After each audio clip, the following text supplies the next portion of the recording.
Chapter 8. I was confused by all the random things Shuichi has been doing, like the kiss, and even this now. What is going on with him? Is this his way of confessing? Should I make a move to make sure, or would that be too much? "Hey, Shu-chan!" I teased, slowly nuzzling my head into the crook of his neck, making him blush a bit. He didn't move or make any noise, which I found most interesting. Usually he's super awkward about things like this. Maybe he has some confidence that he has been hiding from me. All jokes aside, I went back to teasing him because it was fun. "Is my widow Shushu embarrassed?" I asked, poking his chest while I moved closer to him. I was half expecting Kaito to come out of nowhere and start a fight or something similar, but with the lack of distractions, I was able to tease him as much as I please. He shook his head, making him look absolutely adorable. "Is my little Shumai embarrassed about the kiss?"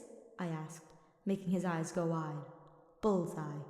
I leaned in again, pulling the collar of his shirt so he was at my level.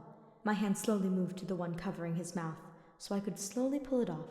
His mouth was open slightly while he gasped. I moved close enough where I could feel his breath on my lips. And then I went to pull away, but Shuichi moved his hand to the back of my head and immediately closed the gap. I was confused at first because of the sudden courage he had, but didn't mind a change of pace. I felt a small blush come to my cheeks as well. But I was so lost in the moment, I just let it stay. I could feel the warmth from his cheeks on mine, as well as the heat from his body, and hands touching my chest and neck. I didn't mind any of it, and was surprised that he was holding it strong for this long, before I felt him slump against the wall behind us as we broke apart. I wanted to continue the kiss, but Shuichi looked so flustered that I had to take a moment to admire his cute face. His eyes were wide as he stared at me. His cheeks were red and hotter than the sun, and hands were shaking by his side, as well as his legs as he fell to the ground. "Was that too much for you?"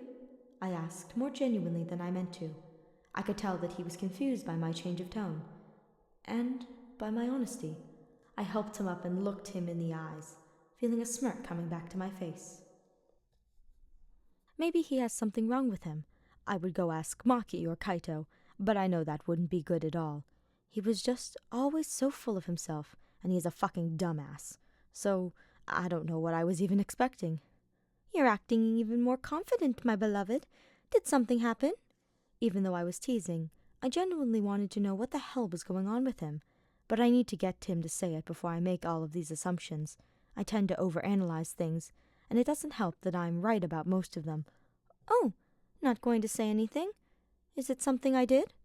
I asked, feeling a little sad. I didn't know why, but I was sure it must be some guilt about something that might not even be true. I shrugged the feeling off and moved into his lap to tease him even more. "Shumai!" I poked his cheek, because he wasn't looking at me. I could tell he was blushing a lot, and that he probably was having a hard time even responding in this state. He is adorable and everything, but sometimes it can be a little irritating when he doesn't respond because he is way too flustered. But I love him too much, so it doesn't bother me. He started, but soon cut himself off by trying to move his hand back over his face. But I grabbed his hand, so he had to be exposed. His blush uncovered for me to see, and cup his face with my other hand. "I love to see your face, my beloved, so don't hide it from me, okay?" I said, moving in closer again. This was because I was half curious about what he would end up doing, as well as seeing if the same thing would happen that happened last time I got this close while teasing him. "Kokichi!"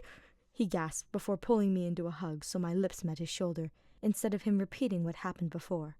I was a little sad about this, but decided to let him hug me, because a hug is a nice change from having me teasing him before Kaito or Maki come along and beat me up or throw me away from him.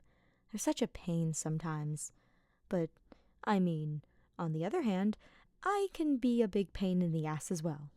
"Yes, my beloved?" I asked, teasing him again. He looked away from me when I pulled back to see his face. I huffed, knowing he was keeping me from seeing his face. Or, in other words, getting what I wanted. I pouted and crossed my arms over my chest. "Why are you being so rude to me?" I asked, making him flinch a bit. At least I got a reaction out of him. He can get so lost in his own thoughts, and even his own embarrassment sometimes. Sorry, Kokichi. I didn't mean to. I cut him off before he could finish. I put my finger to his lips and moved in close to him again. "Why don't we finish the movie?" I asked, moving back next to him. I saw him smile out of the corner of my eye when I grabbed his hand again. His hand felt so warm in my own. Maybe telling him the truth for once wouldn't be so bad.